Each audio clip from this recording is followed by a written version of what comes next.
Friends, कैसे आप सब। आई होप आप सब अच्छे होंगे। एंड आज 24 मार्च है। हर एक साल 24 मार्च को वर्ल्ड टीबी डे मनाया जाता है, वर्ल्ड ट्यूबरक्लोसिस डे। ये क्यों मनाया जाता है? 1882 में डॉक्टर रॉबर्ट कोच ने टीबी फैलने वाले बैक्टीरिया की खोज की थी, मायोबैक्टीरियम ट्यूबरक्लोसिस। इसलिए उनको ऑनर देने के लिए 24 मार्च को हर एक साल वर्ल्ड टीबी डे मनाया जाता है। उनको हम बता सके कि ट्यूबरक्लोसिस क्या होता है और ये कैसे फैलता है और इससे आपको कैसे बचाव करना है। तो चलिए आज मैं भी आपको इससे रिलेटेड जो भी जानकारी है मैं आपको देने की कोशिश करूँगी। ये क्या होता है और इससे आपको कैसे बचना है और इसमें आपको क्या क्या लक्षण दिखाई देते हैं। वीडियो आपको लास्ट तक देखना है।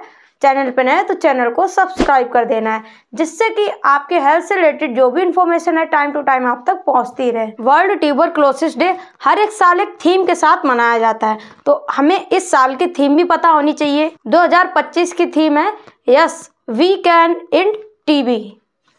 मतलब क्या है इसका? हम सब मिलकर इस बीमारी को खत्म कर सकते हैं। 2025 की ये थीम रखी गई है। तो आपको पता चल गया होगा कि वर्ल्ड टीबी डे 24 मार्च को क्यों मनाते हैं। डॉक्टर रॉबर्ट कोच ने इसे फैलने वाले बैक्टीरिया की खोज की थी, इसलिए इसको 24 मार्च को वर्ल्ड टीबी डे के रूप में हम मनाते हैं। आज वर्ल्ड टीबी डे है, तो मैंने सोचा क्यों ना आपको इस चीज़ के लिए अवेयर किया जाए। आपको पता होना चाहिए कि ट्यूबरक्लोसिस क्या होता है और क्या क्या इसके लक्षण होते हैं और कैसे आपको इससे बचना है, क्योंकि इससे हर साल कई लोगों की डेथ हो जाती है। तो इसलिए हमें इसका पता होना चाहिए। तो जो भी ये कार्यक्रम चलाए जाते हैं, जो भी प्रोग्राम ये सेलिब्रेट किया जाता है, लोगों को बताया जाता है, इसीलिए किया जाता है जिससे कि लोग इस चीज़ से अवेयर हो सकें और अपने आप को हेल्दी रख सकें। और इसमें मतलब ये जो प्रोग्राम चलाए जाते हैं, लोगों को अवेयर किया जाता है, इससे काफ़ी गिरावट देखी भी गई है। रेशियो मतलब कम हुआ है पहले से। ट्यूबरक्लोसिस एक कम्युनिकेबल डिजीज़ है जो कि आपके छींकने खांसने से, आपके मुंह से जो माउथ ड्रॉप निकलती हैं उससे फैलता है। एक समय ऐसा था जब इसका कोई भी इलाज नहीं था, ये डिजीज़ कंडीशन लाइलाज थी, बट आज के टाइम पे इसका इलाज संभव है। सही समय पर इलाज करवाने से आप पूरी तरह ठीक हो सकते हैं। चलिए अब हम बात करेंगे इसमें क्या क्या आपको सिम्टम दिखते हैं। क्या अगर किसी को ट्यूबरक्लोसिस है, यानी कि अगर किसी को टीबी है, तो उस पर्सन को आपको क्या क्या लक्षण देखने को मिलेंगे। ट्यूबरक्लोसिस का आप सबको एक सिम्टम पता होगा, खांसी आना। आप सबको पता है कि अगर आपको खांसी आती है, खांसी आपको अगर 3 हफ्ते से ज़्यादा आ रही है, आपको इसको बिल्कुल भी नज़रअंदाज नहीं करना है। तो सबसे पहले आपको सिम्टम क्या दिखेगा? आपको खांसी दिखेगी। पर्सन को बहुत ज़्यादा खांसी आएगी, खांसी बहुत लंबे समय तक चलेगी। और क्या क्या सिम्टम हो सकते हैं? अगर पर्सन को खांसी आ रही है तो उसमें आपको ब्लड भी देखने को मिलेगा। इसके साथ साथ जब खांसी आएगी पर्सन, तो उसको सीने में दर्द भी होगा और उसको सांस लेने में भी प्रॉब्लम होगी। उस पर्सन का लगातार वजन कम होता जाएगा। इसके बाद में उस पर्सन को चक्कर आ सकते हैं। एक सिम्टम और देखा जाता है, उस पर्सन को रात में बहुत ज़्यादा पसीना आता है। आप डॉक्टर के पास जाते हैं या जो पेशेंट जाते हैं तो डॉक्टर उनसे पूछता है कि आपको रात में पसीना तो नहीं आता ज़्यादा, तो ये भी सिम्टम होता है ट्यूबरक्लोसिस का। बहुत ज़्यादा ठंड लगना, भूख ना लगना, ये सारे लक्षण हो सकते हैं। अगर किसी पर्सन के अंदर ये सारे लक्षण दिख रहे हैं तो आपको तुरंत डॉक्टर के पास जाना चाहिए और अपना डायग्नोस करवाना चाहिए। अब इसका कारण क्या होता है, मीन्स कॉज क्या होता है, ये डिजीज कंडीशन क्यों हो जाती है किसी पर्सन को। देखिए ट्यूबरक्लोसिस जो होता है कैसे फैलता है। जैसे कोई पर्सन है वो अफेक्टेड है, उसको टीबी है, ठीक है, उसने अगर छींका या खांसा तो उसकी ड्रॉपलेट आप डायरेक्टली कांटेक्ट में आ जाते हो। उसने अपने हैंड को छींकते समय यूज़ किया और उसी हैंड से आपको हैंड शेक किया, फिर आपने क्या किया, हैंड वॉश नहीं किया और डायरेक्टली कुछ खा लिया, तो माउथ ड्रॉप से आपके अंदर वो बैक्टीरिया आपके बॉडी के अंदर एंटर कर जाएगा, जिससे कि आप भी इससे अफेक्टेड हो सकते हो। तो ये कॉज होता है ट्यूबरक्लोसिस का। ऐसे में अगर किसी पर्सन को ट्यूबरक्लोसिस है तो आपको उससे कैसे बचना है आगे मैं वीडियो में आपको बताऊंगी। साथ साथ में कुछ और भी फैक्टर हो सकते हैं जो इस ट्यूबरक्लोसिस को और ज़्यादा बढ़ावा देते हैं। अगर आपको ये सारी प्रॉब्लम है तो आपको ट्यूबरक्लोसिस बहुत जल्दी हो सकता है। क्या क्या है? अगर किसी को HIV एड्स है, अगर किसी को डायबिटीज़ है, किडनी से रिलेटेड कोई भी प्रॉब्लम है या उसको कैंसर है, और अगर किसी का ऑर्गन ट्रांसप्लांटेशन हुआ है उसमें जो दवाई दी जाती है तो उससे भी बहुत ज़्यादा रिस्क हो जाता है।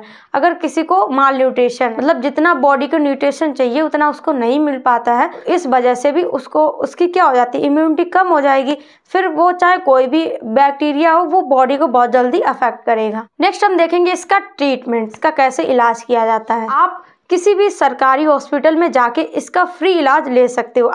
आपसे एक भी पैसा नहीं पड़ेगा वहाँ पे। ऐसे में ज़रूरी क्या है, आपको दवाई कब तक लेना है, जब तक कि आपका ट्यूबरक्लोसिस ठीक नहीं हो जाता है। अगर आप बीच में दवाई छोड़ देते हो तो क्या करता है, बैक्टीरिया अपने आप को फिर ग्रोथ कर लेता है, उसकी इम्यूनिटी और ज़्यादा स्ट्रांग हो जाती है, वो अपने आप को और ज़्यादा ग्रोथ कर लेता है। तो ऐसे में आपको ये ध्यान रखना है कि दवाई आपको कब तक चलानी है, जब तक आप पूरी तरीके से ठीक नहीं हो जाते हैं। टीबी के लिए एक अभियान चलाया गया जिसको डॉट बोलते हैं, directly observe treatment short course. ये टीबी के इलाज का अभियान है। इसमें आपके टीबी के चेकअप से लेके आपके ट्रीटमेंट तक सारी चीज़ें फ्री होती हैं।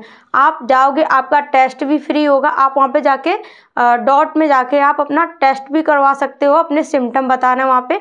इसके बाद में आप वहाँ पे टेस्ट करवा सकते हो। अगर आपको ट्यूबरक्लोसिस होता है तो आपको वहाँ पे फ्री में दवाई भी दी जाती है। इसमें क्या होता है, पेशेंट को बुलाया जाता है, उसको बाकायदा डॉक्टर देखते हैं और इसमें पेशेंट की और पेशेंट के फैमिली मेंबर्स की काउंसलिंग भी की जाती है और ये 95% तक इलाज कामयाब भी होता है। अब मैं आपको कुछ ऐसे प्रिवेंशन बताऊंगी, बचाव बताऊंगी, जिससे कि आप फॉलो करके आप ट्यूबरक्लोसिस से प्रिवेंट रह सकते हो।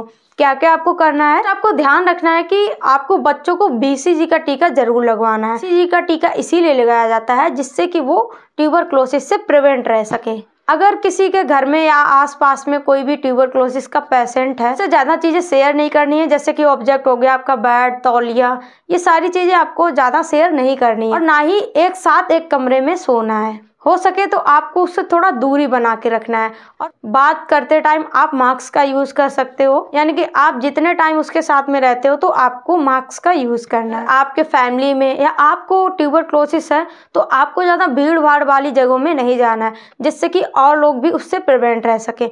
और आपको डॉक्टर के संपर्क में रहना है और आपको अपना पूरा इलाज करवाना है। और आपको बीच में ट्रीटमेंट क्यों नहीं छोड़ना है, जैसा कि मैंने पहले ही बताया था। इसमें क्या होता है, अगर आप बीच में ट्रीटमेंट छोड़ देते हो तो बैक्टीरिया अपने आप को और ज़्यादा स्ट्रॉन्ग बना लेता है।